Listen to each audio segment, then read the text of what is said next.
트로트가 지겨워가 등장했다는 겁니다. 또한 같은 연관 검색어로 트로트가 싫다도 본 적이 있습니다. 트로트 방송이 너무 잦아서 짜증난다는 분들도 있습니다. 대중음악의 균형적 발전을 위해서 만들었다는 어떤 시상식이 있습니다. 세계적인 시상식인 그래미를 표방한다는 한국대중음악상 시상식이죠.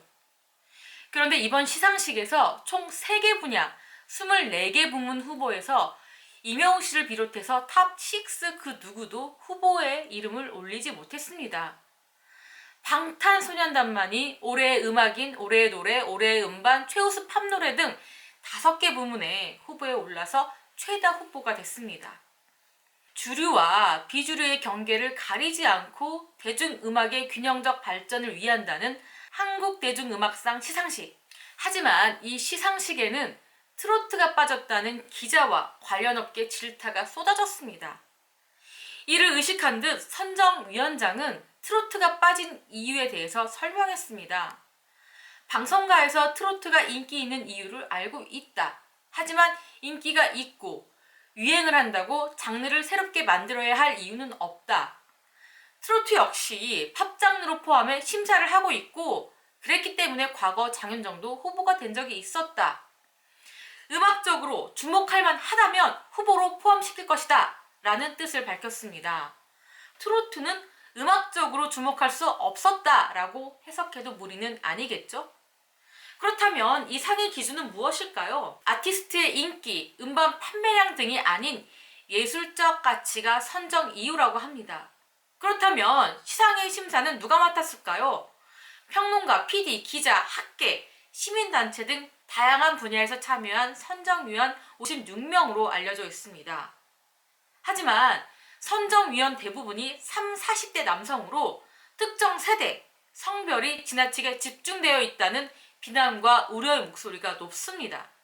때문에 선정위원장인 김창남 성공회대 교수도 인정한 바 있습니다. 1회부터 참여했던 분들이 계속 심사위원직을 맡으면서 연령대가 전반적으로 높아졌다. 선정위원회를 꾸릴 때 가급적이면 젊은 분과 여성분들이 참여할 수 있도록 하고 있지만 쉽지만은 않다라고 토로했습니다. 다른 선정위원장도 의도한 건 아니지만 개선하려고 노력 중이라고 밝혔습니다.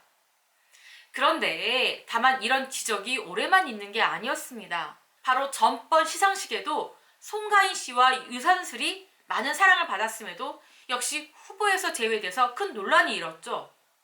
24개의 분야 후보곡 중 트로트 장르가 한 곡도 없었기 때문입니다. 때문에 너무 편향적이라는 비난이 매년 일고 있지만 올해도 트로트 장르를 아예 배제하면서 고의성이 아니냐는 의심까지 받고 있습니다. 최근에 참 걱정스러운 기사를 본 적이 있습니다. 네이버에 트로트 연관 검색어로 트로트가 지겨워가 등장했다는 겁니다. 또한 같은 연관 검색어로 트로트가 싫다도 본 적이 있습니다. 트로트 방송이 너무 잦아서 짜증난다는 분들도 있습니다. 물론 개인 취향이기 때문에 존중할 수밖에 없죠. 하지만 자신들이 한국 대중음악 시상식이라며 그럴싸한 이름을 만들고 대한민국의 대표적인 음악상이라 자평하면서 유독 국민들에게 큰 사랑을 받고 있는 트로트를 제외한 처사, 이건 오만인지 불통인지 고집인지 알 수가 없습니다. 시상식은 대중들을 납득시킬 수 있어야만 권위를 잃지 않을 수 있습니다. 선정위원들의 취향대로 뽑는 시상식이라면 그 누구에게도 대중에게도 인정받을 수가 없는 그들만의 시상식, 그들만의 리그로 전락할 수밖에 없습니다. 과연 시상식의 권위와 위상은 누가 세워줄까요? 한번 깊게 고민해야 될 문제라고 생각합니다.